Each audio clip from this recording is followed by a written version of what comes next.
Un événement très étrange s'est déroulé au XVIIe siècle. En Europe du Nord, un navire a apporté d'Orient une mystérieuse fleur qui va déchaîner les passions et ruiner bien des hommes. La raison de cette crise, la voici. La tulipe.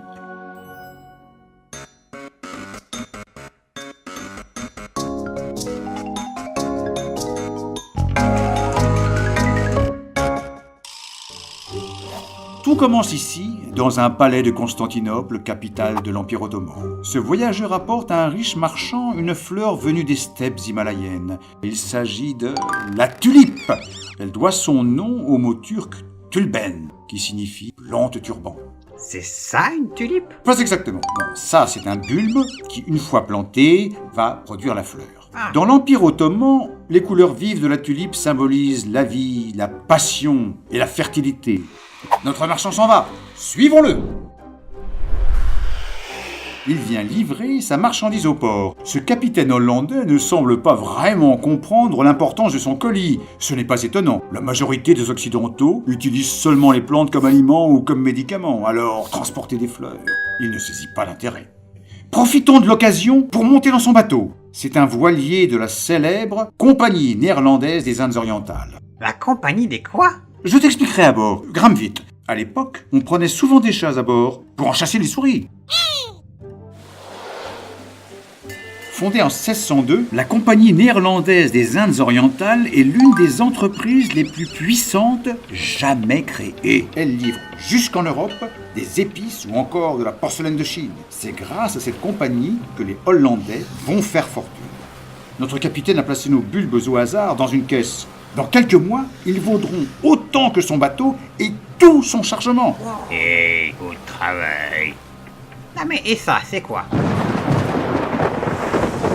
Au XVIIe siècle, les voyages terrestres sont encore longs et périlleux. C'est donc grâce aux routes commerciales maritimes, routes que nous utilisons toujours au XXIe siècle, que les biens commencent à s'échanger dans le monde entier. Nous assistons là au tout début de la mondialisation. Courage les amis, les voyages vers l'Asie ne durent que 20 mois en moyenne. Une broutille! Non mais tu plaisantes, Zim.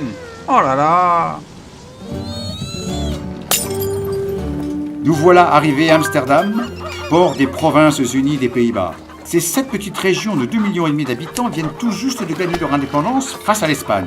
Au XVIIe siècle, ils vivent le âge d'or économique. Nos bulbes de tulipes sont déchargés en ville. Allons jeter un coup d'œil! Nous voici dans la bourse d'Amsterdam, considérée comme la plus ancienne du monde. Des centaines de commerçants achètent et revendent des milliers de produits venus du monde entier. Les tulipes étant toujours inconnues dans le nord de l'Europe, on les prend d'abord pour des oignons. On décide donc de faire appel à un expert. Un des rares maîtres en botanique en Europe, Carolus Clusius. Carolus, c'est l'ami des fleurs et des plantes. Il considère qu'elles n'ont pas seulement des vertus médicinales ou alimentaires, mais également une valeur esthétique. À cette époque, avoir un jardin commence tout juste à être à la mode. Cultiver des fleurs permet de montrer l'importance de son réseau et de sa richesse, car elles sont rares et chères. Une belle fleur devient donc un objet de consommation ostentatoire. Cela veut dire que l'on achète un objet parce que c'est un symbole de réussite sociale. Comme aujourd'hui, on achèterait une voiture allemande ou le tout dernier téléphone à la mode. Donc, plus un produit coûte cher et plus il est désirable. Qu'importe son utilité, on appelle cela l'effet Veblen, mis en évidence par l'économiste et sociologue Thorstein Veblen. La tulipe va en être un parfait exemple. Carolus Clusius plante donc les bulbes et les observe de près. Il découvre comment cultiver de nouvelles variétés aux pétales multicolores et crée l'engouement autour de ses recherches. Car rapidement, la notoriété de la mystérieuse fleur dépasse le petit cercle des connaisseurs. Et arrive notamment aux oreilles de Peter. Peter est forgeron. Il travaille plus de 18 heures par jour et gagne en moyenne 300 florins par an. Ça paraît vraiment pas beaucoup. C'est même très peu. Depuis quelque temps, il a entendu parler de ces tulipes qu'on s'échange pour 2 fois, 5 fois, 10 fois cette somme, ce qui le fait drôlement réfléchir. Ne seriez-vous pas vous aussi tenté de vendre des tulipes? Avec toutes ces économies, il achète donc un bulbe de mauvaise qualité et se rend au Raisin d'Or, l'une des plus grandes auberges d'Amsterdam, qui est à l'époque un lieu de réunion et de commerce très important. Son plan est simple, attendre que la valeur de son bulbe augmente, puis le revendre.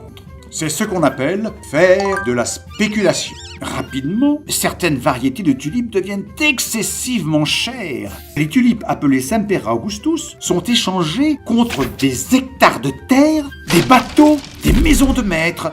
Les acheteurs les moins fortunés se rabattent donc vers les tulipes de moins bonne qualité ou de variétés moins prisées, dont les prix augmentent mécaniquement à leur tour. Aujourd'hui, Peter a fait de belles affaires.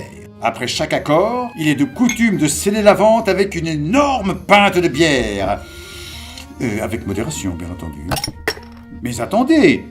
À peine a-t-il vendu un bulbe qu'on le revend déjà pour 2 fois son prix. La hausse du coût des tulipes semble donc sans fin. C'est le début de ce qu'on appelle la tulipomanie, ou folie des tulipes, qui va connaître son pic entre décembre 1636 et février 737, date à laquelle la bulle explose. Des bulles? Où ça?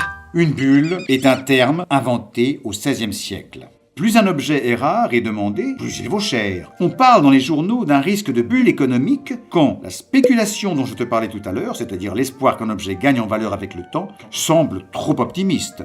Quand on se rend compte que la valeur qu'on a donnée à un objet est trop gonflée, pouf!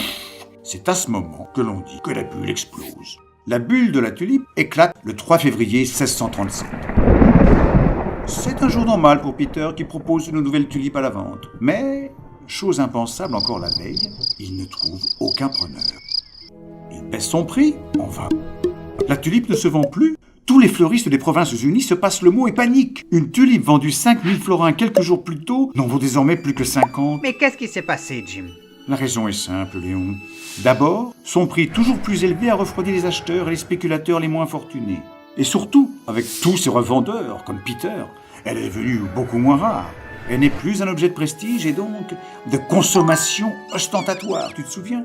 Oui, ça veut dire acheter un objet pour être admiré par les autres.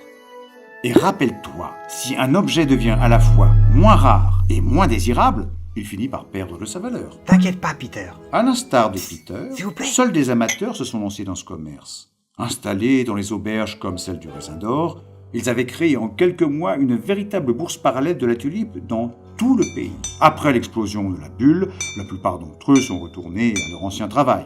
Heureusement, Peter ne semble pas avoir tout perdu. Et l'amour des Néerlandais pour la tulipe va, lui, perdurer jusqu'à devenir l'emblème des Pays-Bas. Et il devient quoi, Carolus? Eh bien, Carolus Clusius, qui a reconnu la tulipe et en a identifié de nombreuses variétés, il ne s'est pas non plus enrichi durant la tulipomanie. Qu'importe, sa renommée, il la doit à ses nombreux travaux sur l'étude de la culture des fleurs, qui vont faire de lui le fondateur de l'horticulture moderne. La tulipomanie nous rappelle que l'histoire est ponctuée de petites crises économiques, car, bien souvent, à l'instar des marins envoûtés par le chant des sirènes, dans la vie nous adorons chasser un mirage après l'autre.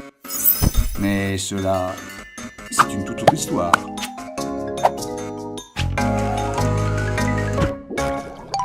Si vous voulez retrouver les notes de Pinky ou en savoir plus sur la tulipomanie, faites un tour sur unetouteautre-histoire.fr.